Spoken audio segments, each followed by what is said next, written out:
Welcome to week 13 of the Snap UK. We are barreling towards the end of the season now, almost. But still lots to be decided. And we have now no undefeated teams. Thanks to, of course, as everyone was suspected, the Washington football team, who finally beat the Steelers. So let's head straight into there, because I think the news we can go into per game. So let's start with the Steelers, because although probably the biggest news of the week, it is their first loss. They no one can go 16-0 this season, and the Alex Smith story just becomes ever greater. Who wants to take us? Who wants to start us on this one? Because I'm not gonna lie, I haven't seen much. I've only seen highlights of this game, because at 14-0, I went to bed. 14-0 is where I tuned in, because I should have stuck to my conviction the other day when I was saying to yourself and Paul that I really felt this was the game the Steelers were going to lose. And I didn't stick to my conviction, and I didn't pick the Steelers because I allowed myself to be talked out of it. But I was fairly confident that the Steelers could be upset in this game. And I think it's down to a fantastic defence coached by a great defensive coach and a quarterback who is playing mistake-free football, which is what half the teams in the league need. How good do you think the Bears would be with Alex Smith? I'm just throwing it out, because that defense is probably as good, and they've got more offensive weapons if used properly. He did a brilliant job yesterday. When you think that Antonio Gibson only had 2 carries and then was taken out of the game, he got Peyton Barber and J.D. McKissick both involved. McKissick had 70 yards receiving, and who's ever heard of Cam Sims? Cam Sims was a world beater yesterday. 5 receptions, 92 yards. Yeah. Against this Steelers defense. I think catching the Steelers in the middle of this run was a good time. They're going to be playing 3 games in 12 days, aren't they? So yep. I think preparation time is probably minimal. And if you were looking at those 3 games, this is the one you would probably prepare for the least, because it should be the easiest game in the stretch. However, they look shaky. All teams that go 16-0 or close to it have a shaky period, and you want to get it out of the way before the playoffs. So I don't think it's a bad loss for the Steelers. And I think that were Washington playing like this from the start of the season, they wouldn't be 5-7. They'd be easily in control of the NFC East. I just think they're a sneaky good team that, if they were to make the playoffs by winning that division, I don't think you'd want to play this defense. No. I want to raise something. I don't want to in any way take away from what the football team are doing. There's a lot of very good players there, and I think that's the thing where I'd expect more from them. All right, he's got a gimpy leg, but he was a first overall pick, and gimpy is probably the wrong word. He's got a gimpy leg. Wow. Yeah, Alex with a gimpy leg at quarterback. No, I mean, I can't even think of a polite way of comparing that to anything else, but that is sort of the extreme minimum that you can call that, a gimpy leg. It's not. He had a bit of a boo-boo. Yeah. I was watching Home Alone 2, and one of the characters that he's been smooching is Mo with a gimpy leg. And all I could think of is Alex Smith with a gimpy leg. Wow. Alex Smith with a gimpy leg, who's the first overall pick, has got teams into the playoffs repeatedly. He's got this Washington team close to the playoffs before he got his leg destroyed. Before he went gimpy, apparently. Yeah, before he got all gimpy. You've got a defense full of first-round picks with probably, let's be fair, he was the player that I thought any team would take first overall in this draft. He was the clearly the most NFL-ready talent in the draft. So, but this is back to your point of teams that pick high up in the draft should be good because they've got good players on the roster now. but they weren't good because they were playing the wrong quarterback. I'm saying if I, in retrospect, thinking about it, the Steelers playing on the Wednesday before,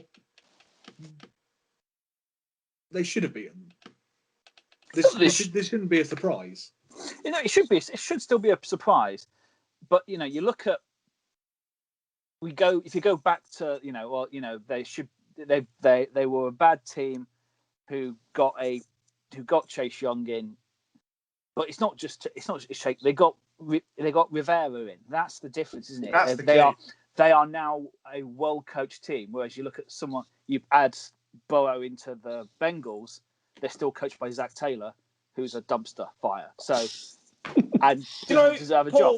Also, to your point, I'm not letting Zach Taylor get away with that. Zach Taylor's job was pretty much, here's the barn, the horse has bolted. Off you go, mate. Paul, the Steelers, since drafting Ben Roethlisberger, have led by 14 points that many times that the statistic comes out thus. They have won 129 games when leading by 14 points. They have lost twice and tied one game. And so how many of those games did they play 4 days later against a team who'd had more rest? You can only play what's in front of you. I think you've got to give all credit to the football team. And just like I said, it's not a bad loss for the Steelers. They need to regroup and use this as the build for being better in the playoffs. I think it's fine. I always looked forward when New England were good to losing that 1 or 2 games. So you got it out of the way and you knew that wasn't coming. And it's a bit like the Giants. It's the other way around. It's like you look forward to winning 1 or 2 games, don't you? To just get it out of the way and then you can get back to being crap. Well, I'm always worried that our heads are getting too big, Massively is. I think that there's 2 key things that stick out for me in this game. One is, I think you touched on it, where Ron Rivera's come in there. He's put together a culture where you can see how hard they're playing for the team. Now, to your point, Paul, you compare that Washington team against what's in Dallas at the moment. Talent for talent, there's absolutely no contest as to what team you take. But you can see the way Dallas are playing. They're not playing as a team. Like, Zeke isn't working his ass off. Everyone on that Washington team are working their ass off at the moment. The Dallas team currently is injured to death. Oh yeah, but come on, they're what? They're 3-8, and realistically, they should be 1-10. Yeah, but they're missing their main linebacker. Yeah, their quarterback, every team, their left guard, but not the whole season though. Like, Dak was around for a good portion of the season. They were still losing games, and let's remember, the football team have lost a couple of quarterbacks now, and they've got other injuries as well. And it ends up that Alex Smith is the best quarterback on the roster, but he was certainly not the first quarterback on the roster to come and start that season. This team's just playing their heart out for Ron Rivera, and it's working. Now, on the flip side, the Steelers, I think this kind of touches on your point, Griff. They couldn't run the ball at all. Like, Anthony McFarland, 4 carries for 15 yards. Benny Snell, 8 carries for 5 yards. Like, you can't. It's hard. Yeah. Don could have done that. Yeah, exactly. I saw that stat line. An average of 0.6 yards per carry. That's literally falling over with the ball in front of you. I saw that stat line. It might be a couple of years ago when Paul would compare people who had less than a yard of carry to his dick. Yeah. And I remember my that penis is longer than Benny Snell's running distance. Yeah. Almost. But the point is, it's harder to control the game when you haven't got a running game. You can't churn the clock, and that worked out for the football team in the long run. You're asking Ben has to throw 53 times, right? And okay, Alex Smith has to throw 46 times, and the stats are comparable in terms of Ben had 2 touchdowns, 1 interception. Alex Smith had 1 touchdown, but you can't control the game if you can't run the ball. Like, there are very few teams out there that win who can't run the ball. And that's why teams like the Browns and the Titans and even the Seahawks on their day, not this week, are so good at winning games because they control the clock and they control the game, and that's how they win. They need to get James Conner back, otherwise this could be a horrible end to the season. I do agree, though. I think it's good that they've lost because that takes that monkey off that back for Mike Tomlin. He doesn't have to worry about that. Carry on. They're going to go to the playoffs. they're in a straight fight now with the Chiefs to get that first round bye though, and I think the Steelers need it for what's happened previously in the season in terms of byes being taken away because of games moved around because of COVID. So we'll see what happens, but they're going to the playoffs. I don't think anyone would want to play the Steelers really, but equally, I don't think anyone's going to want to play Washington. Who's the number one wide receiver on the Steelers team? I don't think there is one. I think they've got 4. Deontay Johnson leads the leagues in drops now with 9. But they play wide out by committee. Yeah, they do. Yeah. Johnson, Washington, Claypool, Smith-Schuster, and then Ebron as well is having a good receiver. Yeah. Every week it's different. I think Deontay Johnson is easily the most talented of the group. I really do, but he's dropping the ball far too much.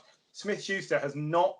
He's turned into a bit of a Beckham character, if you like. Like the talent is there, but he only shows up once every 3 games. I don't think he's a Beckham character because I think he's not got a Beckham's ego. Okay, yeah, that's fair. But as well, he is. I think he is their number one. But they have such a varied It's not clear cut. Like number 2. Yeah, it's not clear cut. If I said to you, who's the number one receiver on the Falcons? Yeah, it's Julio. You can name or who's the number one receiver on the Cardinals. There clearly is one on most teams, and there isn't one on this team. It's one of 4, if you like. So just wondered. I don't think it's a bad thing though. But generally speaking, they've been brilliant. No, well, 2 games in a row where they struggled, but they need to get it out of the way.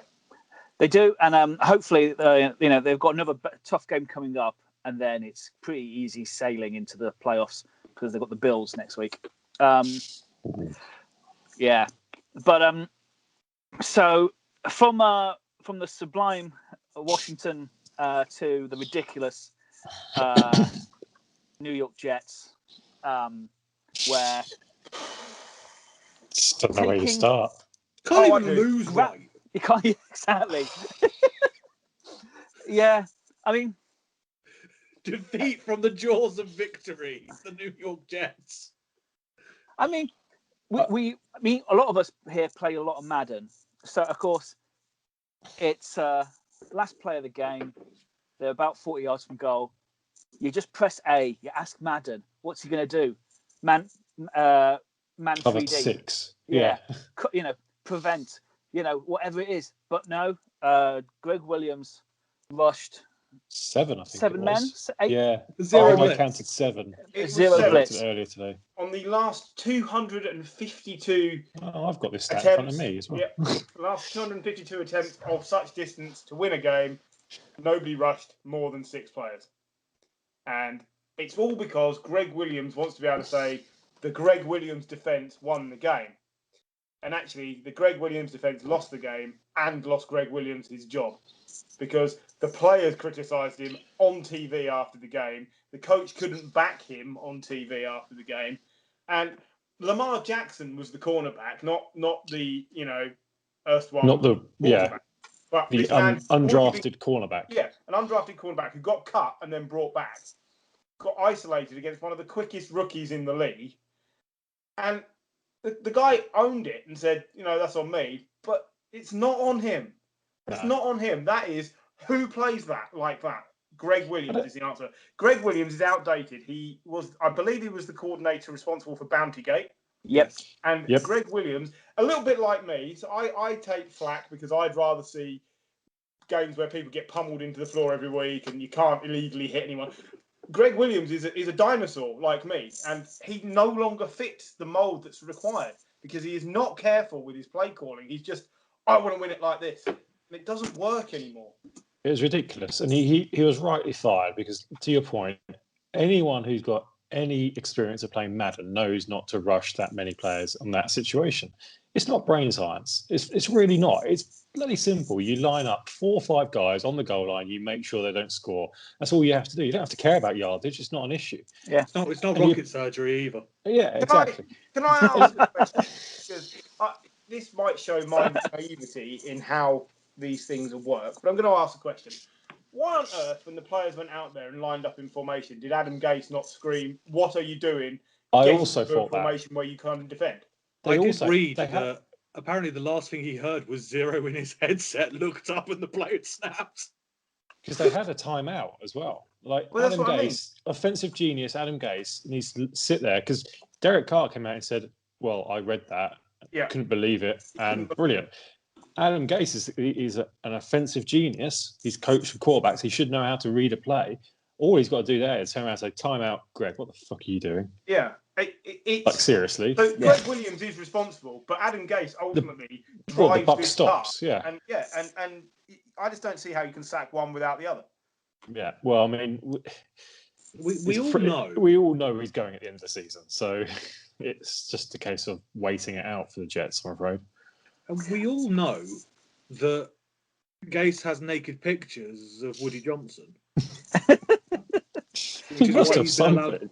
When you say it like that, it sounds like he's a porn star. If your name is Woody Johnson, that's right up there with Napoleon Bonaparte.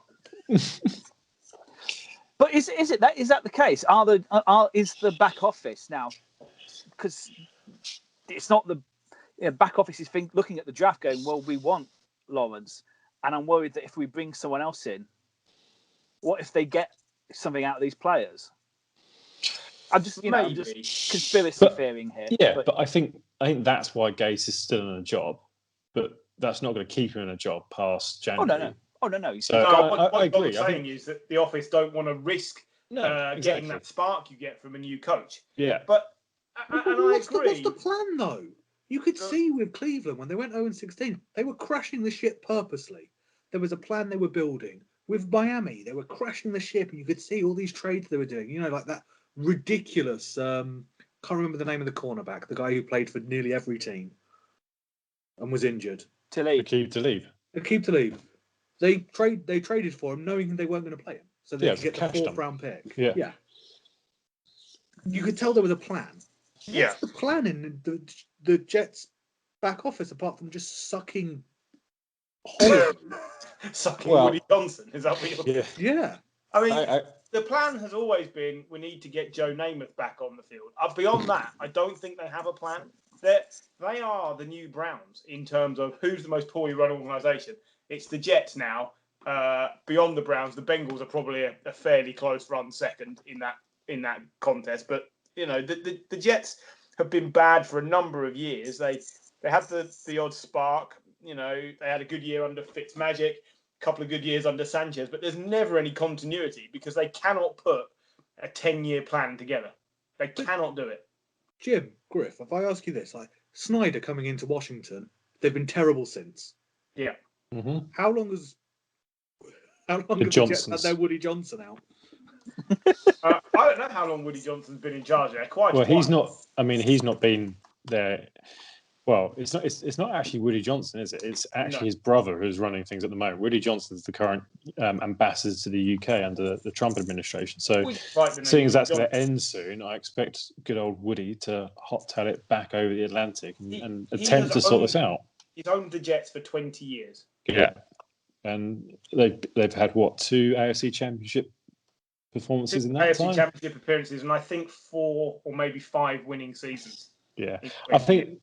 See, they brought in Joe Douglas as GM around about last year, before the last draft. Let's say before that whole draft process picked up. Adam Gase wasn't his choice, but equally, he didn't fire Adam Gase last year. No. So there's a decision to be made there about whether they keep Joe Douglas on. I think they perhaps should and give him a chance to pick his own head coach, understanding that Adam Gase is terrible and wasn't his doing. Give him a chance to build the roster because there is some level of talent on the roster. It's not terrible. There is, you look at the defense. They have been hit by a few kind of COVID related holdouts in terms of CJ Mosley. They have got some decent defenders on there. Maybe they shouldn't have got rid of Jamal Adams, but they have now got 2 first-round picks. They're going to get the best quarterback coming out of the draft for, it's probably since Andrew Luck. they're probably going to get some trade value for Sam Darnold if they choose to move him on to a different team. So there's pieces to work with there at the Jets. It's not like it is at the Texans where you've got Deshaun Watson and aging JJ Watt and pretty much nothing else. There is an element of talent there in terms of like the left tackle's good. Becton, he's had a good season. Sam Darnold isn't seeing as many ghosts this year, so maybe the offensive line has stepped up a bit, and the defense has potential, but it needs a reboot on the coaching side of things. I'm just looking it up. The most memorable thing on that's happened for the Jets in the last 2 years to me is still that thing when out Darnold out indefinitely mononucleosis when he was out with no, and they did a glandular fever for our UK fans, and they did a bloody thing for it. There were. But the thing is, like 2 years ago, when they got in Gase, they did bring in like Lev Bell and Mosley, and they spent big. Yeah, but yeah, it's just. But they didn't want Lev. Like, to be fair to Gase, he didn't want Lev Bell. Like, and it wasn't under Joe Douglas. That was under the previous GM. Yeah, it was a complete. We're going to make a splash because we've got some cash to spend and we want to be a big New York team. So we're going to go out and sign the biggest player in free agency. No one wanted him. So what do you expect? I think that's just. Look, can we just mention something good on this game? Like Darren Waller had an absolute game. Yeah, what a player he is! But absolutely amazing. One of the other reasons why, apart from being crap, I lost that fantasy because he just demolished me with like 40 fantasy points or whatever it was. Yeah, it was incredible, and he is always one of the good tales when you hear about teams winning with players who've maybe not had the best run of luck in life. But also, one other thing to mention, the number of people who were criticising Gruden with 5 or 6 minutes to go in this game.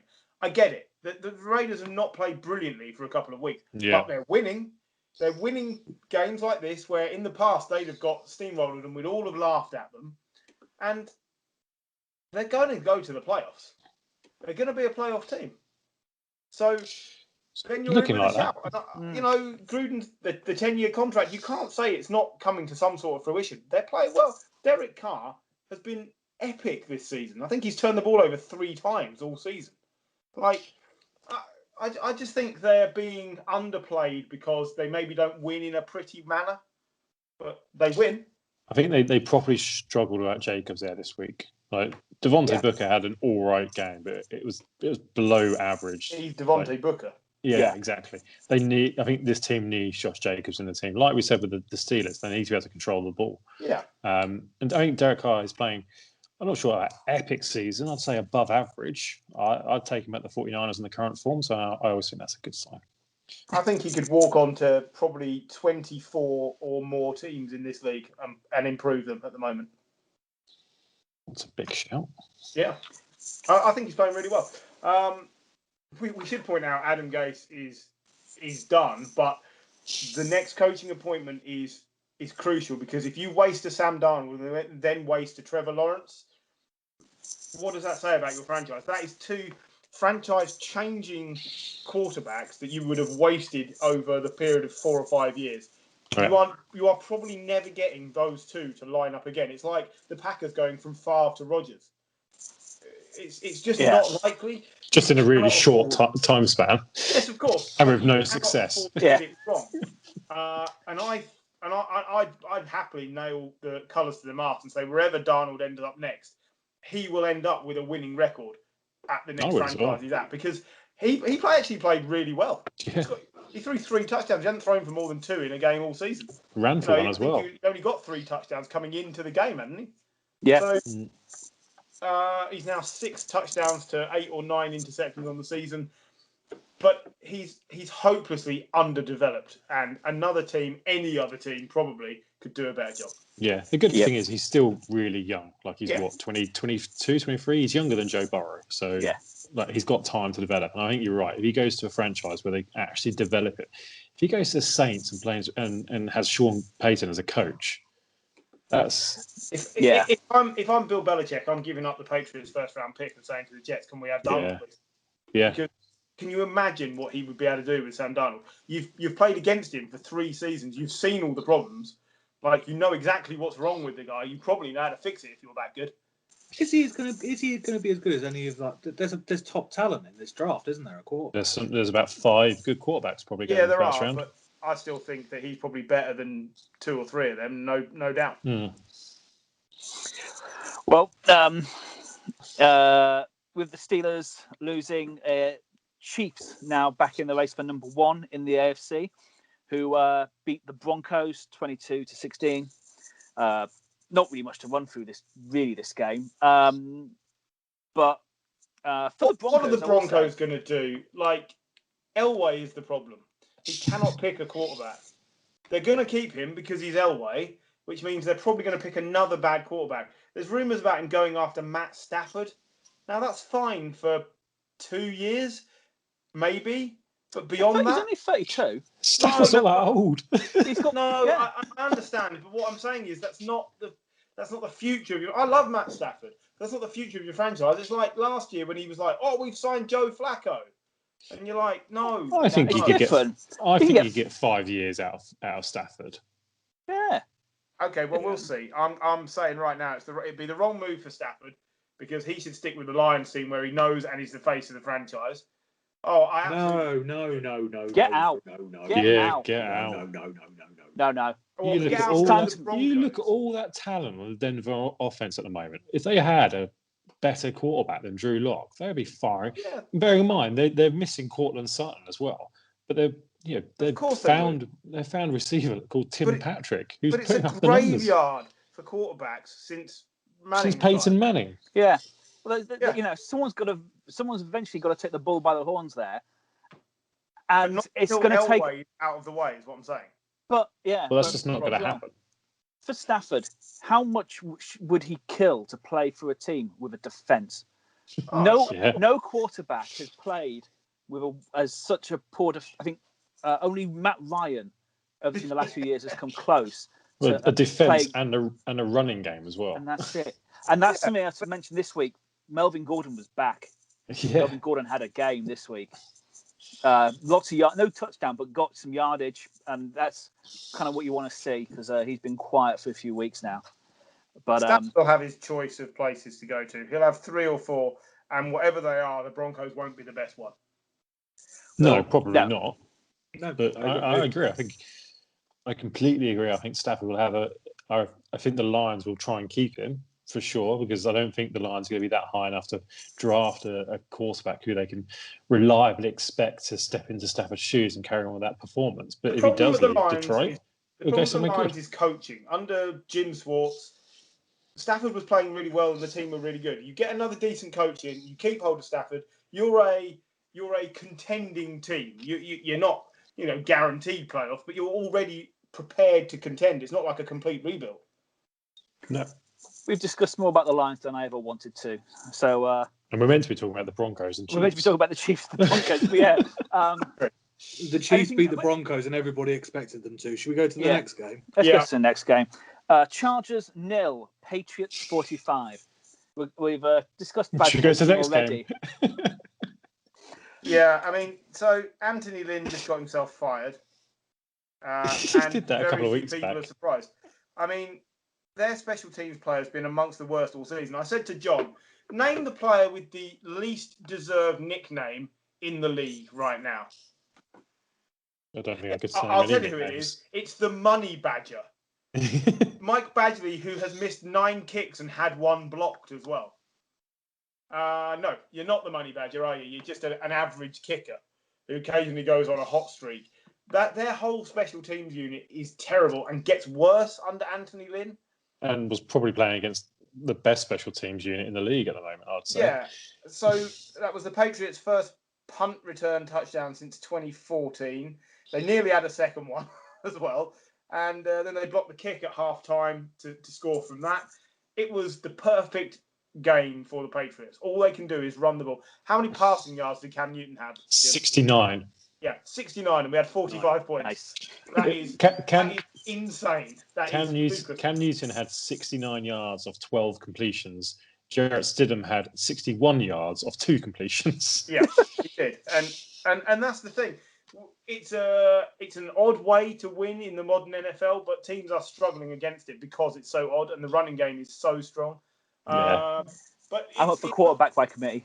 He's, Cam Newton's also the first quarterback to ever to have 4 2 or more rushing touchdown games in a season. Doesn't surprise me. That's more than Lamar. But you touched on it earlier. This comes down to coaching. The Patriots are the best coached and best prepared team going into every game, and the Chargers aren't. They're right at the bottom of that list. It's not good with that talent that's on that roster. Yeah, you lose in this game, especially not in a blowout. There's no excuse. It's embarrassing, but obviously I was delighted. I did say to John though, the Patriots are doing exactly what I said they would do. They are clinging on to that playoff hope. And then we're just going to lose to the Jets in the last week, and it's going to be just the worst.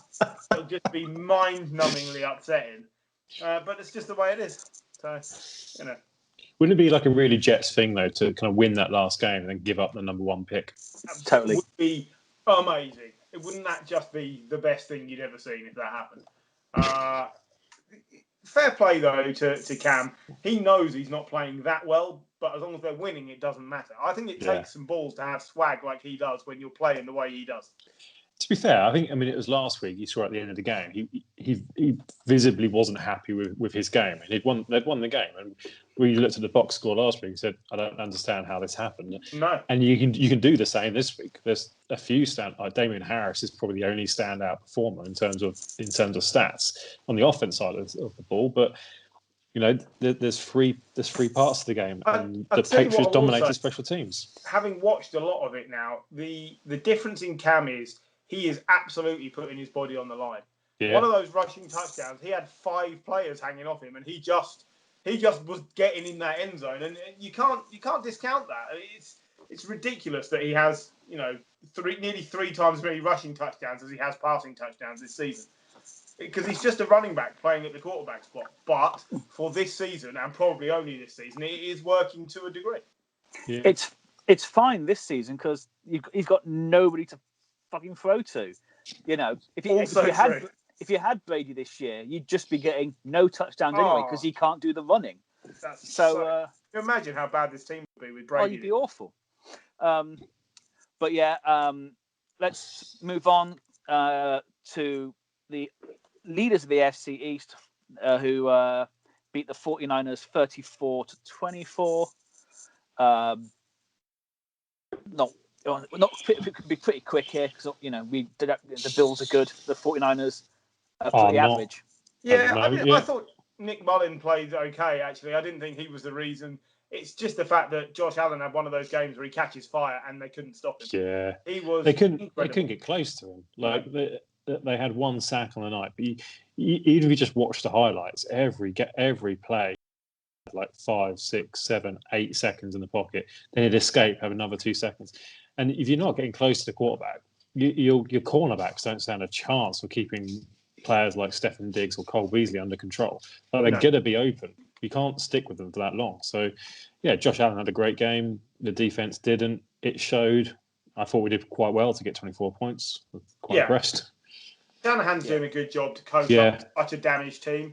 But it's the same as it has been for many of the seasons that he's been there. You cannot just win every week with the players falling to the wayside. So he might be one of the best, but also one of the most unlucky coaches that has. For the 49ers, I think this season just has to finish, doesn't it? Just need to get back and get healthy. if we win our next 4 games, we could be in the shout of the playoffs. We're not gonna, so let's just there's been talk about getting Kittle back. I'm like, well, why? Like, we're not in 2 games time. We're not going to be fighting for a playoff position. Let him rest. Let him recover. Bring him back fresh next week. Next week. I wish. Bring him back fresh next. No, I totally agree. This team needs to just get to January. First half of the week goes to the Cleveland Browns. Yeah. Second half of the week goes to the Tennessee Titans, who brought it back. What a game though. Can we for the first time certainly the first time from me, can we really give the Browns some credit? Because I did not think Kevin Stefanski would outcoach Mike Vrabel and the Titans, and he absolutely did. You pissed off Jim, though. Yep, Jim's decided he's had enough. I'm going to say the dog needs to go out, or the cat needs to go out. What happened there, Jim? It was the dog. It was the dog. I thought it was going to be one of the. It was either that or the wife needs to go out, and she was really whining. I couldn't tell. Yeah, I mean, obviously the Cleveland defense. Well, in both teams' instances, the defense is a concern. The back end for Cleveland, no Denzel Ward, etc., and for Tennessee, zero pass rush. Baker Mayfield will always be an accurate quarterback if he's not under pressure. It's when you pressure him that there's a problem. And this was probably Baker's best half of football that we've seen. I was going to say it's still his best game of football. To be fair, he didn't give the ball away. 25 completions of 33, 334 yards, and 4 touchdowns. Okay, with the context of the game and knowing the first half versus the second half, you're right. But if you put that across the whole game, you're like, that's a solid performance. I thought he looked like the Baker Mayfield that was at Oklahoma. I struggle to say that.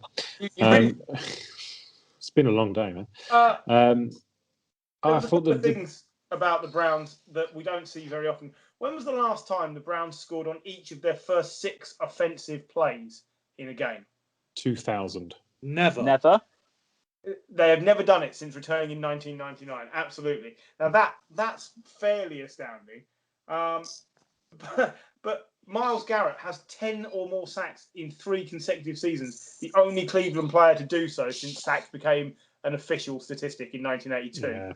That is before we were born. Well, most of us were born. Watch it. The one thing with Garrett, he looked absolutely gassed in the fourth quarter, and he's coming back from COVID, so that's to be expected in a sense. They need him back though. They've got to keep playing because he's been an absolute monster this year. He's been quite vocal about it. It has quite affected him quite hard, and I guess with Newton's the same. These guys. I guess their bodies run on the red line. It's going to affect them. He's been quite vocal about it. It's very much the same for me. There's nothing to say to that. No, you can't help but be impressed with the Browns. But the Titans have got so many good pieces. They just have to sort out the pass rush. Yeah. I still really believe in what the Titans can be. And I really think Mike Vrabel is a great coach, but there is definitely a downturn in form for the Titans at the moment, and they need to they have to turn it around fairly quickly because their division is not an easy one. Texans have been improving, the Colts are good. It's not something that you want to get mired in when you should be walking into the playoffs with this much talent. I don't know. They were up against the Colts. Last week they beat the Colts. They are, but it's Tennessee. They are quite streaky, though. Inconsistent. I say, the next 4 games: Jaguars, Lions, and then at the Packers, and then at the Texans. So they'll 3 out of 4 of those they'll win. One of them, let's not rule out that they could beat the Packers. So you'd say, I think they're comfortably into the playoffs. They'll be 10-6, I would think, and that should be enough. It'll just depend against what happens with the Colts, I think, as to who finishes top. I think the Titans are still top, aren't they? Because they beat them. Yeah, that's right. But they are a better team. They're a better team than the Colts. Yeah, they are a better team, but I think the Colts have better players. I'll take the Colts defense over the Titans defense. Yeah, agreed. Packers do suck against the run, though, and that's pretty much what Titans have. Yeah, but only 60 yards for Derrick Henry this week. Yeah. Anyway, should move on to the Colts, who beat the Texans 26-20, and we'll take a break after that. But it was to see Deshaun Watson at the end of the game. He looked absolutely gutted. Rightly so. And rightly so, because this is a game that Texans should have won. It was a botched snap, and the key thing for the Texans is you've lost Will Fuller for the entirety of his career at the Texans now because He won't be most likely there next season. He's suspended for the remainder of this season. He's let Deshaun Watson down with that because he had been a viable number one receiver, replacing the best number one receiver that the Texans have ever had. Or maybe the best number one receiver we've seen in probably 5 of the last 6 years or something. However you want to quantify it, he's been amazing. And Will Fuller, the drop-off is there, but it hadn't got the been job as done, discernible as most people thought. And John made a good point. It came up on the screen at the weekend, and I didn't know this either. When did they release Kenny Stills? End of November. It was just before Will Fuller got suspended. Well, what were you doing? Yeah. But I don't know. I really feel that a bit like many teams do, the Texans are wasting the best years of having a young quarterback, and it feels like you've got to get it right now. Like, I know that's why they've got Bill O'Brien. I don't know whether Romeo Crennel is the answer. I think the team have played hard for him, but whether he's tactically the right person, I doubt. I don't think he is. I think out of all the GM and head coach jobs that there are currently, and there will be come the beginning of January, I think this one's the worst. And I say that with a heavy heart because I love Deshaun Watson. I think he's an awesome quarterback. He's almost like he's wide receiver proof, the opposite of what DeAndre Hopkins was. Got 141 yards out of Kiki Kuti and 101 yards out of Chad Hansen. Was he the drummer? Kiki Kuti is a fantastic receiver. I mean, Kiki Kuti is obviously a fantastic receiver. I completely agree, Paul. And Chad Hansen. Chad Hansen. That's the Madden name generator in action. Yeah. Deshaun Watson is literally the only reason anyone would probably want to watch the Houston Texans play at the moment. And they've got very little draft capital. They've got very little salary cap. It's going to have to be a complete overhaul of this team to achieve anything. Just see what they could get for Watson. Just burn. Yeah, almost. That's almost the route you have to take, unless because they've got to be willing to give a GM and a head coach one of these big 6-year contracts, because this isn't going to be fixed in year 1. Probably not going to be fixed in year 2, because year 2 will be the first time they have a first round pick. So. I was going to say to you, have they got to commit to like a Gruden style contract to lure somebody good in? Yeah, there's that much lack of talent on this roster that they have to. Any GM has to ask for a really long-term contract. This is a project, isn't it? Rather than Shanahan and Lynch had the same thing at San Francisco. It can be turned around, but absolutely.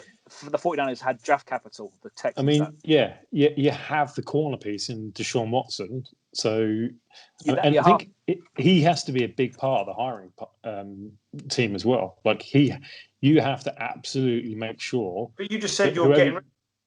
Well, I said you got to look at it if you're the GM. But if you're committed to keeping him, then you've got to absolutely make sure that the head coach you bring in is someone that Deshaun Watson wants to work with, because that's the only piece on this team that you're probably keeping for the next 10 years, or next 5 years, really, because JJ Watt's going to retire. He's not going to be around for probably 5 years. And then everyone else is just pretty average. Yeah. Anyway, we'll go for a break and we'll come back with the rest of the weekend's action and our power rankings.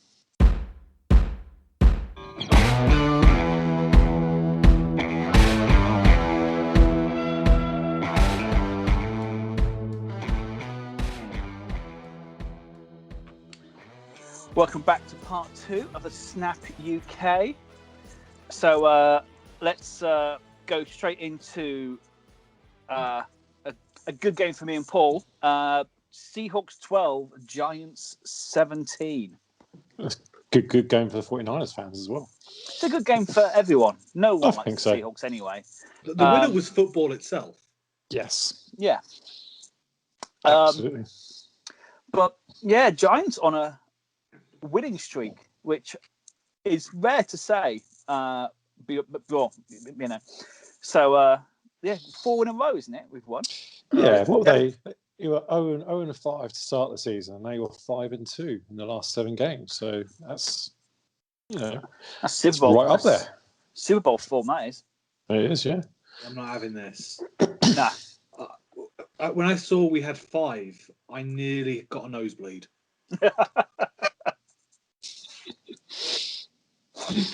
I've been very impressed. I've been very impressed with Wayne Gorman. I think he gets better every week. I've been extremely impressed with the Giants' defense all season. I actually think they're very underrated and are stepping up. And I was delighted for Colt McCoy winning his first game since 2014. Now, let's not forget, Colt McCoy also suffered a horrific leg injury about the same time as Alex Smith did. I know it didn't receive anywhere near the attention because it wasn't anywhere near as bad. But for a man who's been a career backup, Colt McCoy. Yeah.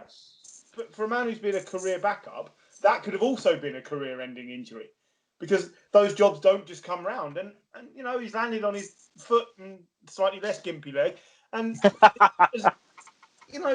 like I said to John and Paul the other day, the drop-off isn't massive. They are different players. Colt McCoy isn't looking to run as much as Daniel Jones, but the offense actually functioned just about the best it has done all season with him there because at least he's a competent leader, if nothing else. He isn't an arm talent, but he's a competent leader.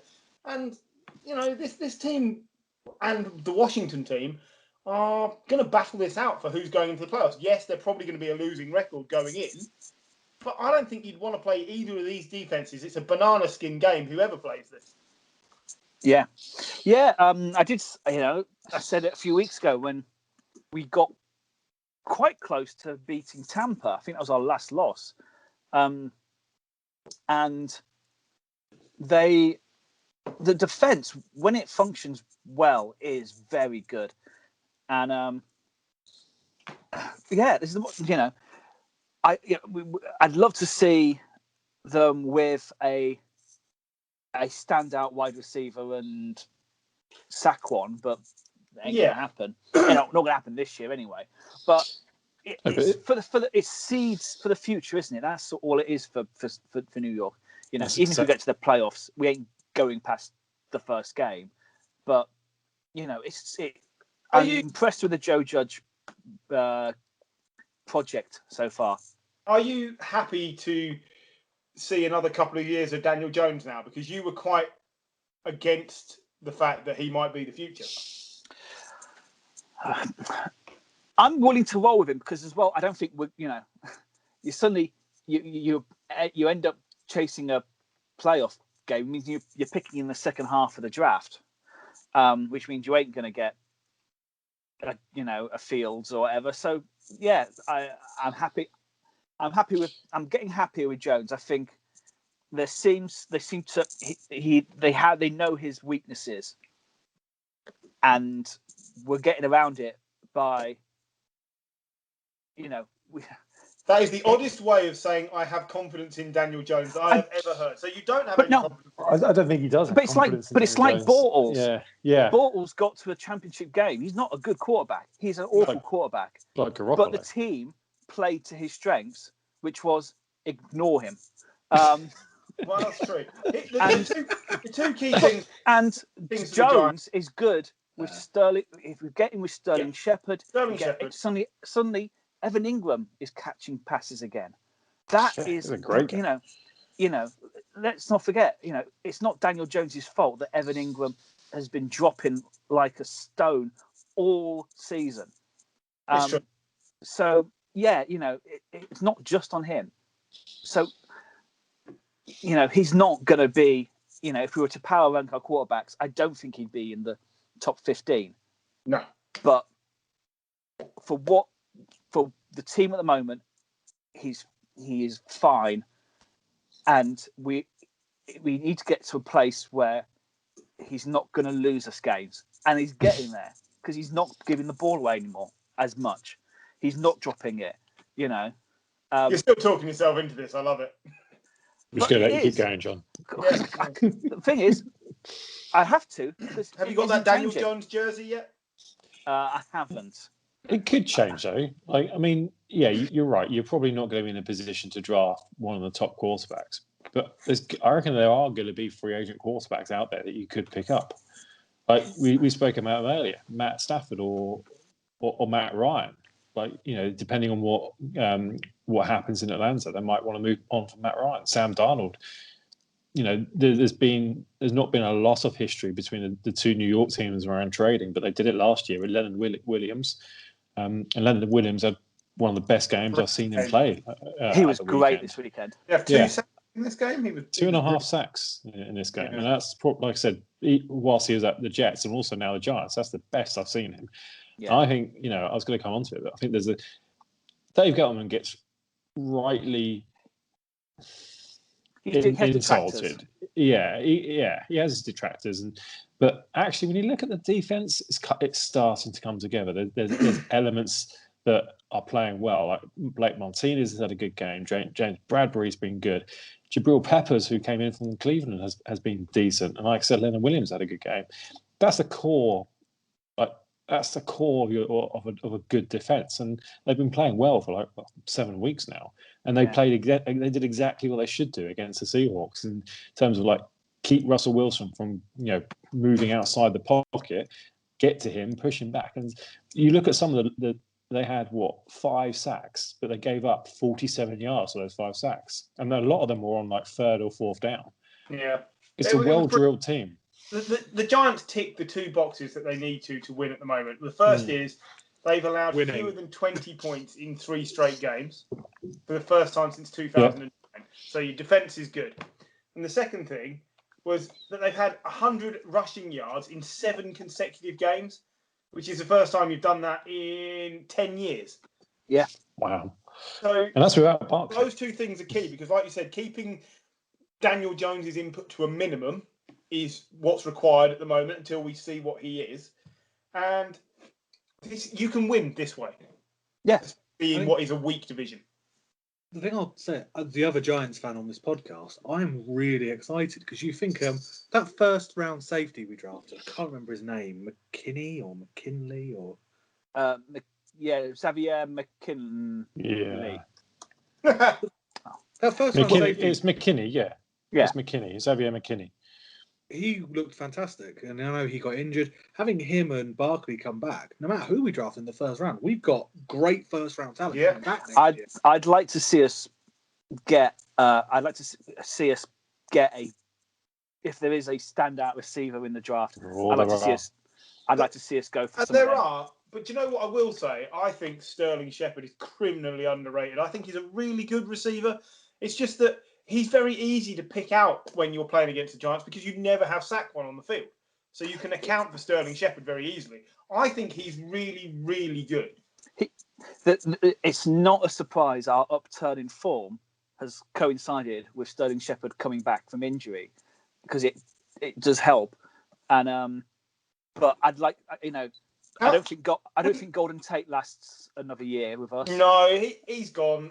Do you not? I think we did this earlier in the season, man. I can't remember what the outcome was, but we were trying to work out how many games the Giants have had Daniel Jones, Saquon Barkley, Evan Ingram, and Sterling Shepard on the field at the same time. It was something like 4 games. Yeah, and so it's ridiculously low. You need those building blocks in place because that's a really good offense. Then that's a really viable offense. Because Darius Slayton is a good player. Great player. Yeah. And he could be your field stretching player if you like. And I just think I don't think you're that far away on either side of the ball. I really don't. No, it's this the confidence in being sort of what seems well coached, and as well, will you see DK Metcalf have a quieter game as he had this week with the rest of the season? Bradbury absolutely shut him down. It was great, It was brilliant to watch, and because the thing is, even as a Giants fan, this year I really want Washington to make the playoffs, and just because I think the story would be brilliant. This year with Rivera, and the draft pick will be better, right? And the draft pick gets better, but it's nice. It's nice to have a bit of the green shoots of hope. Two questions from this game then. Firstly, who knew that Alfred Morris was still playing? Well, I didn't. Yeah. Literally no idea. Yards and a touchdown for Alfred Morris. And secondly, is this the game where all hopes of Russell Wilson being MVP finally went to bed? Yes. I think they went a few weeks back, but yeah, I mean, this is definite. It's over. Okay. You can't. I think about 3 weeks ago, Paul mentioned the MVP doesn't have about 10 picks, and that was about week 9, wasn't it, Paul? So he's not got any better. In fact, in those weeks, he's been picked less, but offensively, he's got quieter. So I think he's out the race. I think it's down to. He needed to be better than Mahomes, and he's not going to be better than Mahomes at the end of this season. No. I mean, he's not being helped out. That Seattle defense is pretty much the opposite of what we expect Seattle defenses to be over the last 5 to 10 years. They're giving up 407 yards in total per game at the moment. That's second to last only to the Jaguars. So the bottom 5 are the Jaguars, Seahawks, Texans, Jets, and Lions. Which one sticks out like a sore thumb there? It's the opposite of Chicago. I wrote an article the other day. It's like, all I want for Christmas, NFC edition. I've given the Seattle Seahawks the Chicago Bears defense because that's equally an unbalanced team. Yeah, it's true. You're very true. And as well, they were without their starting right tackle and their backup right tackle. Yeah. And I think in the game, the right tackle who was playing there also went down injured. And it was just a fit. As you say, they got 5 sacks, and the pressure on Wilson was great. I mean, you're right. He's not going to be MVP, but the offensive line has never been good in Seattle. It's been just about good enough, but isn't it completely nice, though, fell apart. John and Paul, to be able to talk about the Giants being relevant, at least at this point in the season, where the playoffs are extremely realistic. I think the Giants are one of those franchises where football is better if the Giants are relevant. Mm-hmm. Yeah, for me, it's the same with the Raiders. It's the same with the Raiders. I always think football is better when those teams are relevant because they are storied franchises. I disagree on the Raiders point, but I agree on the Giants. But yeah, I'm with you. Another one is maybe because of as well how I grew up, but the Bears were always good, and seeing the Bears at the moment is sad. But yeah, it's nice as a franchise. Giants do make the NFL seem more prestige, I guess. But moving on to the other NFC East team, Packers 30, Eagles 16, and Jalen Hurts is in for the Eagles. This was always going to happen. After the game, Doug Peterson said that he hadn't decided, or it was to be decided, what would happen with Carson Wentz. Once they say that, it's over, and it probably needs to be for the rest of the season. Carson Wentz is broken; he's done for this year. But I'm gonna bring this up and then let you talk about the game. Following the Rams' disappointment in the Super Bowl, for the first half of 2019, Jared Goff was dreadful. He was really, really bad. And there was all this talk about, the only reason they haven't replaced him is because the only other quarterback is Sean Mannion, and that wouldn't be an improvement. Wentz has been benched because the Eagles took a chance on Jalen Hurts, who may or may not be a viable NFL quarterback, but it's worth finding out. Goff goes in cycles. He's good, bad, good, bad. That's how it works. And I think Wentz is the same. Now, his cycles tend to be longer. He's better for a really long stretch and worse for a really long stretch. But this is not the end of Carson Wentz. He will come back and be an extremely talented quarterback.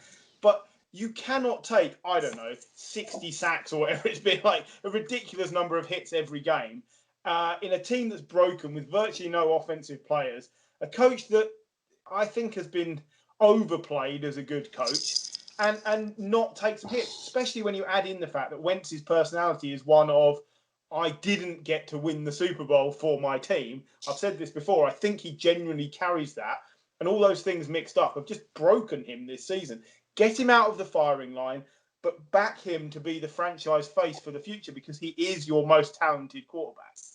I think you've got to give Jalen Hurts a chance. This is a guy who was a starter at Alabama and Oklahoma. You don't do that as a bad player. No. And I know that people have had their doubts, but you've got nothing to lose. You ain't going to win the division. No. That's what I'm saying. I absolutely agree with what they're doing, but I don't think he will be the upstaging quarterback over Wentz for the future. I still believe Carson Wentz can do what Jared Goff has done and turn it round very, very quickly if given the right coaching and in this case, the right rest. And an offensive line. Yeah, there is no doubt for me, the point I was making, that Goff would have been rested if anyone other than Sean Mannion had been the backup of the Rams. Because he was bad. He was bad. This time last year, we were saying Jared Goff is playing like a rookie again. And that's where Wentz has gone. He's leading the league in interceptions. He's also leading the league in sacks taken. And he is locking on to anybody who looks halfway open because he is desperate to get rid of the ball. It's quite amazing how he's not been injured yet. Because he has this reputation of being injury prone. I always think that's a bit unfair because he had one bad injury and then a bad knock in the playoff appearance last year. And to your point, he's been hit more than any other quarterback in the league this year. That offensive line is one of the worst I think we've seen in recent years. It's terrible. I think your guy needs a break. You're absolutely right. I think they need to say to him, look, this isn't our year. We're 3-8. There's now two teams in the division who are playing well, who quite frankly are going to win one of the playoff spots. So we're not going to risk it anymore. We're going to wrap you up in cotton wool, go to the Bahamas, have a break, get away from everything. Just do something just to get away from it, and come back next year ready to play again. Because out of the two of them, Wentz and Goff, I think Wentz is the better quarterback. At the moment, there's no doubt about it. Goff is on form. Yeah. Long term, I still think it's going to be Wentz because I think Wentz can play as quarterback, whereas Goff can play as a game manager with Sean McVay in his ear. I agree with everything. John's going to say the same thing. We're all sat here nodding. Yeah. I agree. It's 50 sacks on the season already, by the way, and 15 interceptions. That's insane. You cannot. Look at what that did to David Carr. Yeah. David Carr was a talented quarterback who just got battered into the floor. And his career just derailed. Now, Carson Wentz is more talented and will be given more time. But you've got to get him gone. The Eagles have got nothing to play for. You're not as good as the Giants or the football team. You're just not. Yeah. I think they'll struggle to beat Dallas as well. Wrap him in cotton wool. Yeah. Get to the end of the season. It's January soon. End of the season. Was it 4 more weeks? Yeah, 4 more weeks of the regular season. Yeah, 4 more weeks. Let's see what Hurts can do under the most extreme. You don't really want to be throwing a rookie quarterback in with no offensive line and no weapons. But he played okay. He got a nice. The touchdown was a lovely pass. He played okay. So it could be the making of him. And actually, if he gives Pedersen a decision to make at the end of the year, then albeit, but fine. Yeah, exactly. Great. The worst, they're getting a pretty nice draft pick. This beef up that line and add to that defense. What's the next game? Rams Cardinals. I believe. Yes, Rams 38, Cardinals 28. This shows you the direction these two teams are going in the season. I think the Rams didn't start great and they're heading up. The Cardinals got off to a better start than people expected them to and they're regressing to the mean. No great shocks here for me. If you take away DeAndre Hopkins from the Cardinals offense, there's nothing there. Then there is nothing. Kyler is really, really good, but it's a bit like Deshaun Watson. If you don't give him enough to play with, it doesn't matter how good he is. He won't be on a winning team. Yeah, DeAndre Hopkins had 13 targets, 8 receptions, and 52 yards. That's insane. If you told me he had 8 receptions, I'd have told you he had 120 yards in most games. So, what a brilliant job from the Rams. Sorry? Good is Jalen Ramsey. Oh, Jalen Ramsey's brilliant. If Stephon Gilmore was the best defensive player, certainly the best cornerback last year, surely Jalen Ramsey is this year. Yes, he is. Absolutely. I couldn't agree more. He just shuts down number one wide receivers. He completely shut down DK Metcalf the other week. And this week he's done the same with DeAndre Hopkins. There's not forget, like, I completely agree. I think the Cardinals, this is still an improvement from last year. I still think that they're making progress, and that's all you can ask for. They're in a really tough division. Yeah. But they're showing, like the Giants, they're showing signs of life. They're building that team. The defense needs a lot of work. There are pieces on it that are good, but people like Patrick Peterson, who was the Jalen Ramsey of his day, he's getting older now. He can't run with kind of top receivers. Buda Baker, I think, is one of the best safeties in the league. But apart from Chandler Jones, who's injured at the moment, there's nothing on that defensive line to pressure opposing quarterbacks. Yep. What a great response from Jared Goff, though, to the criticism he got after last brilliant. week. He basically said, I think he did say, I'm a big boy, I can take it, and then turned up and delivered what you would call a fairly flawless performance. And, I think you've got to credit that because he does shoulder a lot of the attention because he got such a big contract and so much was expected of him. 351 yards and a touchdown, but 37 of 47. That's good. That's good. You don't need more than that out of your quarterback. Cam Akers as well. That's good. Good I was about to say there's making of a running game there as well. I think Cam Akers and Darrell Henderson are a really good 1-2 combo. And I think Cam Akers is probably the more talented running back. He's not had the best starts in the league. But I think he's shown signs of he can be one of those explosive running backs that, in a year or two, he could be up there with some of the best. Agreed. Yep. Okay. Speed round. Vikings 27, Jags 28.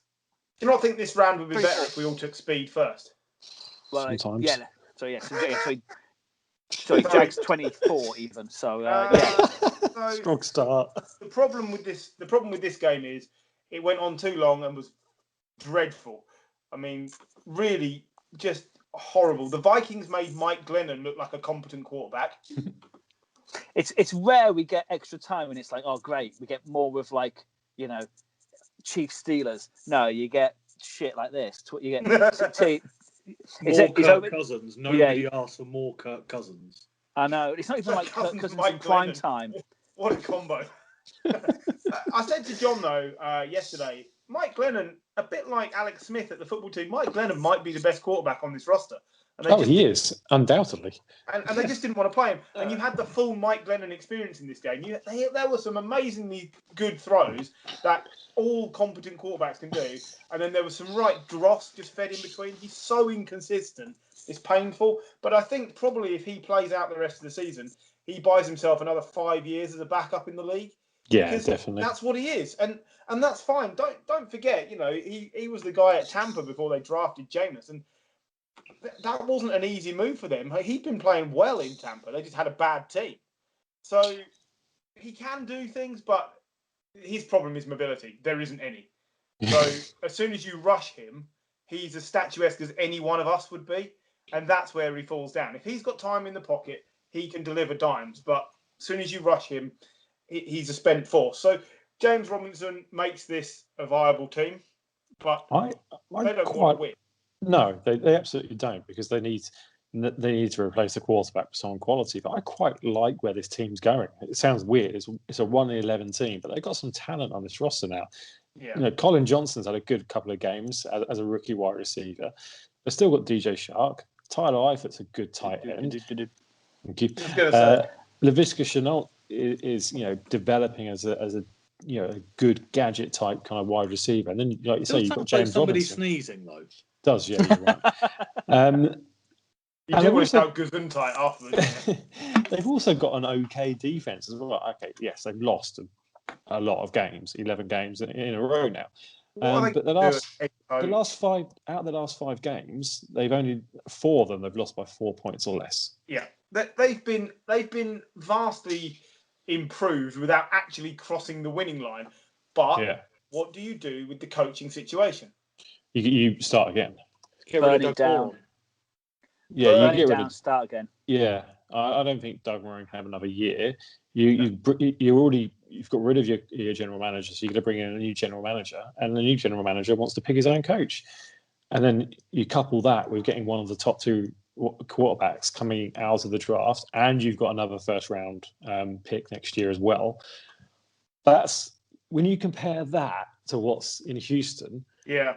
That's where I was going with this. Yeah. Yeah. There's no contest. Considering they're in the same division as well, you'd say the Jags should have the upper hand for the next few years.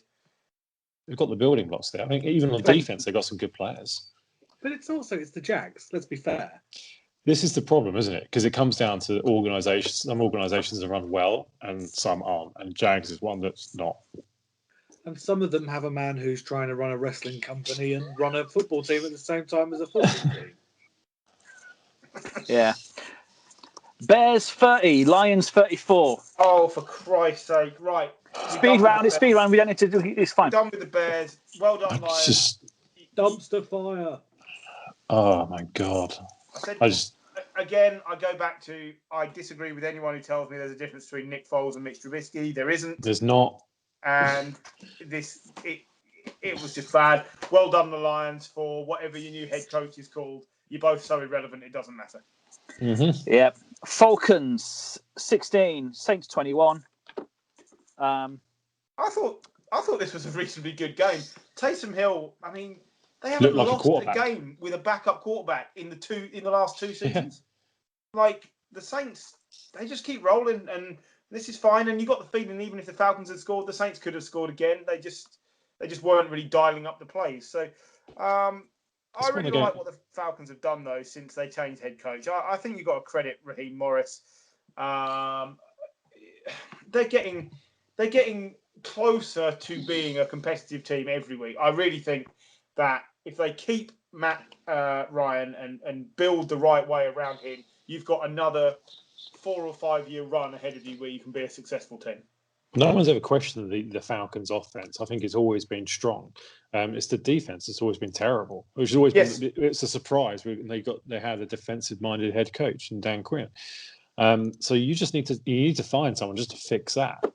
Yeah, sorry. My point was I keep hearing about them, letting Matty Ice walk out the building because I don't think cap and age. It'd be a crazy thing to do. Yeah, it's a generational quarterback. Unless you could bring in Stafford. Yes, maybe, but that would be the only one I would take off the market if they were coming, and only because I think you'd get him at slightly less money.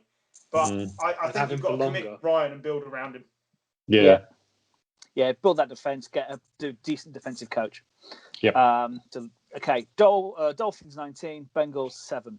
Oh, that fight was hilarious. Did you see it? Oh yeah, absolutely. My favourite thing is there's all these men running onto the pitch, big meaty men slapping meat. And did you see the Bengals O-line? Yeah, it's all at the back. Sat on the bench. Sat on the bench doing exactly what they've done for the whole season, really. Yeah, basically not shifting their ass. Brian Flores came out afterwards and said he shouldn't have lost his temper and he should have stayed cool. I disagree. Love that. His player got floored twice and he went out there as a player. That was Brian Flores, the linebacker, went out there to be like, I'm going to kick some ass in a minute, so you better sort your team out. This is exact. I mean, when that sort of thing happened, it's if anyone knows anything about the British Lions, like they're cool in the 70s when they were playing South Africa. Which, if anything happened, they'd all shout 99, and everyone would just pile in. And that's what you want as a team. Like they've got each other's back. And yeah, you're right. The coach shouldn't have gone in.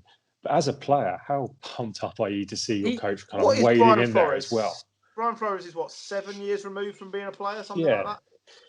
You're loving that as a player. You're just loving that, and I bet, like in all the meetings they have, like on Monday and Tuesday, I bet they get a good lot of laughs over that. It builds that team morale, and the Dolphins are a team. That's what and we said it about Washington earlier. They look like they want to win. They look like they want to play for their coach. And then other teams, like the Cowboys, just don't look like that. When was the last time we got to 4 weeks from the end of the season and you were genuinely excited to watch the Dolphins and see what they were going to do? Exactly. That defense, awesome. They had the 80s. Yeah, I mean, I'm just saying, like, they're not the best team, but they are sneakily good. They're really well coached, and the Bengals, without Joe Burrow, you've remembered what the Bengals are, which is bad, just bad, really bad. Yeah. Did you see the bloke who got pushed to who got knocked down a couple of times, congratulating Parker as he left the field? No. Just basically to say thank you, because that's it. You don't want to see players leaving the pitch, but go all in. That team is just so well built right now, and they're only going to carry on going forward. Yeah, that's a team with a plan, and they're executing the plan flawlessly so far. Okay, power rankings. Yay! All games covered. Let's go with on to our power rankings. So it's the third set of power rankings. So the caveat being the Ravens and Cowboys haven't played yet. Ravens and Cowboys have not played. They played. Do we prepare either way? Oh my God, what a game! Didn't I can't believe the Ravens botched it again. Oh. Wow, who'd have thought a draw? See, Kelly got 200 yards and 4 touchdowns. I wish. Didn't see that coming. Bloody fantasy football. Could you believe that thing that happened in the game that was really great? So. Oh, that touchdown. Yeah. Carry on. Should we say something that's definitely going to happen? Dalton fucking sucked, didn't he? Oh, man. Oh, poor Andy. Okay. Doesn't Jerry Jones look like Senator Palpatine's ballsack? Unlimited power. Mike McCarthy is getting more Jabba-like as. Okay. We need to stop there. All right, power rankings. So, who wants to guess who's number one? Chiefs. It's the Chiefs. I went with the Packers. Packers are third. Ooh. You went with the Packers first? Yeah, I think if they played anyone tomorrow, they'd beat them. I disagree. I had Packers. I had them at third, but only because I couldn't really separate the Chiefs and the Steelers. But the Packers are third, but they're so good. I'm guessing I had the Steelers the lowest then. You had yes, you did. I had them fourth because everyone else second. I genuinely think it's a masquerade that they've been undefeated for so long. They haven't played brilliantly, and I think a lot of teams could beat them on the day. So, to me they're second because they are, but I still don't think they're going to win. They're not going to get to the Super Bowl. But so third for last place, by the way. Jets are last. Everyone went the Jets for last, but we'll get to last in a sec. Okay. We'll do the top 5. So fourth, Saints. So Saints, and then Bills. So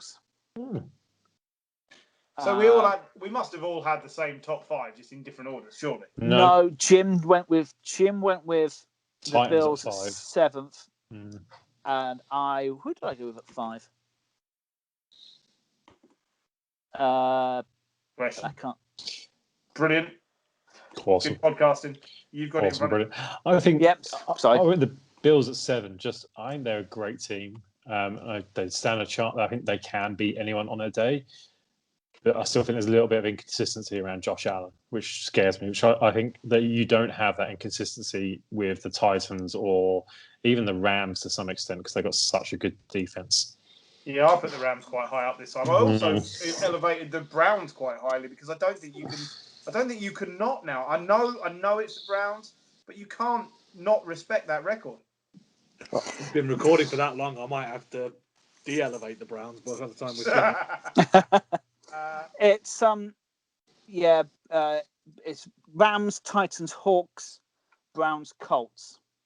Hawks are there because Gary went very big on the Hawks, as he does. He loves the Hawks. He's a closet Seahawks fan, isn't he? But So, do you want to go at the bottom? Yeah, always. Jets, Jags. Jets. Then it's Jags. Oh. Just on the average, they were 0.2 ahead of the Bengals. Me and Griff both went with Bengals ahead of the Jags, but Gary had the Bengals at 28. Really? Really? Is he watching the same games as us? He had them below the Bengals. Broncos and Cowboys. He does know that Joe Mixon and Joe Burrows are both not playing, right? I mean, I had to go with Jaguar, the Bengals below the Jags because Burrow is not going to play for the next year. Yeah. So that is, I mean, they're potentially looking at a number 3 pick and a number 1 in the next 2 years.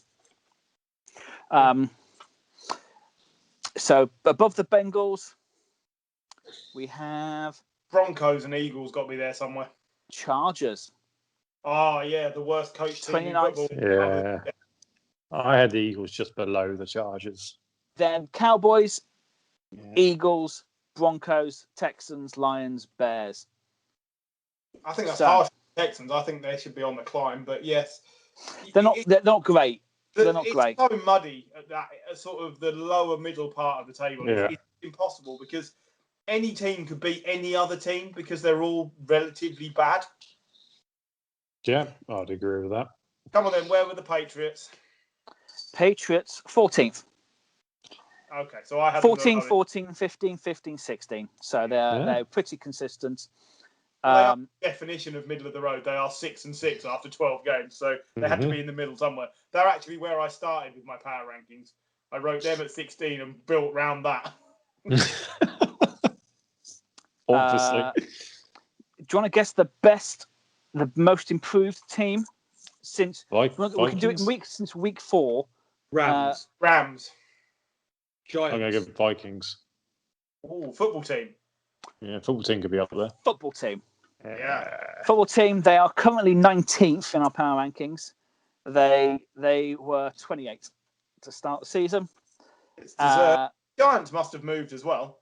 Giants have moved as well. Since week 4, the Dolphins have gone up like 11 places. Yeah. Wow. So they're just getting better. Fallers. We're looking at Cowboys from week 4. The Cowboys are the biggest droppers. Yeah, it's not and surprising. The Chargers. Since the last power rankings, it's the Chargers. Patriots are also big risers since week 8. Do you not think that the Chargers have fallen just because it wasn't that they were winning before? It's just that you believe they had so much talent that they surely would have a 3 or 4 game run. I don't know if it was talent, but they were losing by 3. You had hope 4 points. They were going to turn it round. Yeah. I think that was the thing. And you're right. They had the talent on the team. Yeah. They had the talent on the team. They were losing by a few points. It's like, okay, let's give Herbert another couple of games and he will get them there. But now it's like, no. Herbert can do whatever he wants. He can be Tom Brady-esque for the whole of the season, and there's just no faith in that coaching team. Yeah. As I say, they were losing by 3 and 4 points. They extended that to like losing by more than 45. And then this year, they've lost by 45 points and been shut out. So that is just a team that, once again, they need to get to January, quite frankly. So yeah. Anyway, I think there's only been 3 shutouts over the last 2 years, and all 3 of them have been the Patriots. Oh, really? Would not surprise me. No, it's not a shock. So, not when you're playing the Jets every year. Oh, picks. Yeah, go on then. I haven't looked, but go on. So you want to? I was going to bring the picks in this week, but unfortunately, they're on my work laptop, so I forgot. So excuses. One job. Yeah. I like the way on a rundown you've now called it risky picks rather than locks. I like that. Well, Gary moans like a bitch. Oh, it's not actually lock, is it? And he complains about this podcast. Yeah. But yeah, I forgot to ask him for his pick, so I'll get it before I say that he thinks the Jags will beat the Titans. I don't, because he's got a massive hard-on for the Titans. He loves because he's got Derrick Henry in his team, fantasy team. Can I, before we get into the picks, and that's fine, but you know how there's been debate about Zach Taylor on this podcast and whether or not he should be dumped off or not? Yep. Bizarrely, right? Yes, like the debate. Right. Should he be beating the Cowboys this week? 2 9-1 Bengals against the 3-8 Cowboys. if he's got to be a better coach than Mike McCarthy to keep his job, right? No. No, I don't. But I think for them, I think they need to be competitive against the Cowboys, and I don't think they will be. No, I don't think they will be. I think they might get blown out. I don't think they do need to be. I think you look at the quality, you look at the talent on either side of either team, and the Cowboys, even with Andy Dalton, should be absolutely destroying the Bengals. It's an Andy Dalton revenge game as well. But yeah, I like think Andy Dalton or Brandon Allen, like. I think it's one of those games that if you look back at the end of the season and you sort of forget just how bad the Cowboys are, you go, well, we got a tight loss against a big loss against the Cowboys, but this is not a good Cowboys team. They are not moving the ball. They're not defending. Yeah, I think they've got to be competitive here. I think Zach Taylor should be in trouble if they're not, and I don't care who's at quarterback because both of these teams have struggled, and I think that they need to be comparable. He has Ryan Finley at quarterback. Yeah, Brandon Allen. Either way, interchangeable gelatinous blob at quarterback. It's generous. You can't judge this team on this season. No Mixon, no Burrow. You're not the Bengals. Yeah. I agree. I'm not judging them on this season. I'm judging them on this game. I think that's unfair. That's like judging Shanahan on any game they have for the rest of the season. Yeah, but at least he's making his team competitive. That's my point. Anyway, so I'm not taking the Bengals over the Cowboys, clearly. Crap team without upper quartile running back, first overall pick in the draft last year. They're going to be crap. Yeah.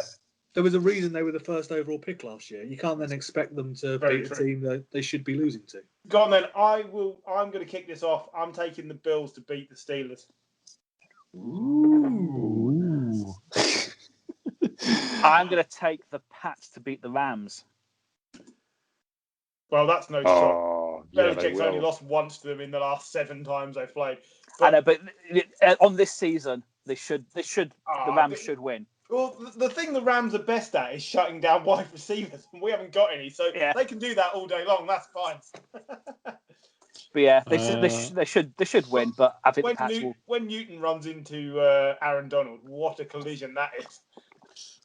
All right, I'm going to jinx it, guys. I'm going to take the Giants over the Cardinals. Oh, that's a great shout. That was my next pick. Why do that to us? I think win-win. You'll do that. I'm with you. I think that's absolutely doable. Yeah, I think it's very doable. It's a very similar game that you need to play against the Seahawks and you play against the Cardinals. I think you'll win. Is anyone man enough to take Dolphins over Chiefs? I did think about it. So you're not man enough, is what you're saying? Not man enough is what I'm saying. I was very close though. I think the Dolphins are going to give him a good game. It's not his fault. He's a pussy. John, just accept it. I've picked the Pats. Oh no, but I thought you might change and go Dolphins over Chiefs. So you can switch. No, I've got Chiefs. I've got the Chiefs to win the whole thing. I think. There are some interesting games though.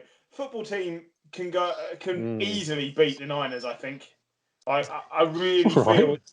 No, but I mean, like they're 2 5-7 teams, but their teams heading in opposite directions is what I was getting at, and I think that could be a steamrolling with Nick Mullins under centre and no real week-to-week consistency in who's playing. I think that football team defense could demolish the Niners. I disagree. I think that's going to be closer. I'm going to go for the Raiders beating the Colts. Ooh, well, yeah. I suppose so. They're only 1 game back from the Colts, so that would make some sense. Colts are at home, but that really doesn't count for much this year. I think a lot of that depends on whether Jacobs plays or not. That's true. I think he is due to play, isn't he? Yeah. As of now, there are some fairly poor games on the slate this week. So Cowboys, Bengals being one of them. Panthers, Broncos, Bears, Texans. Yeah. There's some. Now here's the game we should be talking about. If the Browns beat the Ravens, are the Ravens' playoff hopes over? Yes. And does anyone think that the Ravens will win that game? No. No. I don't know. It's the Browns. No, I don't think they will. No, I think Kevin Stefanski's finally got them into a place where it's not just it's the Browns. They're 9-3. Like yeah, but it's the Browns, though, isn't it? Yeah, but they could. If I had to put money on one team or the other, or if you had to put money on one team or the other, which one of those two are you taking right now? Now, the Ravens, because it's the Browns, isn't it? I'm taking the Browns. I'd take the Browns. Ravens. I'm going Ravens. Gary gets the deciding pick. He's decided to sit on the fence. I assume it broke. So he's gone for a draw then. Interesting. Yeah, he's gone for a draw. Yeah. Well, I'll get Gary's pick off him. I forgot to ask. No, he's gone for a draw in the Browns Ravens. Yeah. If you disagree with me, I heard that Gary, as well. Can't be pipe in bothered now. to turn up. But yeah, he thinks the Jets are going to beat the Seahawks. Amazing, right? Well, the thing is, No. No, the the Seahawks Jets' only win will be last week against the Patriots. That is how it's going to be. Because Belichick will look at that and go, what would really screw the Jets over? Oh, no, we're going to play all our backups. Yeah, it's. But I'm really disappointed with the Seahawks at the moment. It's just not great. Not good at all. They're still 8-4. No, no, I'm just not a fan. Right, Vicky Pollard. Anyway, we'll call that a night. But thank you for joining us. We have our YouTube thing where me, Paul, and Griff try and predict the score, predict the winners, which is not going well. Not going great. Paul lost to his wife last week. She's good. Well, I know 1 week soon we're going up against Paul's 5-year-old daughter, so we'll see. We'll see how it basically. Yeah. So yeah, I can get my cat to pick teams by just which paw does she put down first or something, and we'll probably lose to her as well. We'll have to find ways to show how average we are. But we'll be back, of course, next Tuesday to discuss everything in week 14. Have a good weekend, guys. Bye-bye. Bye.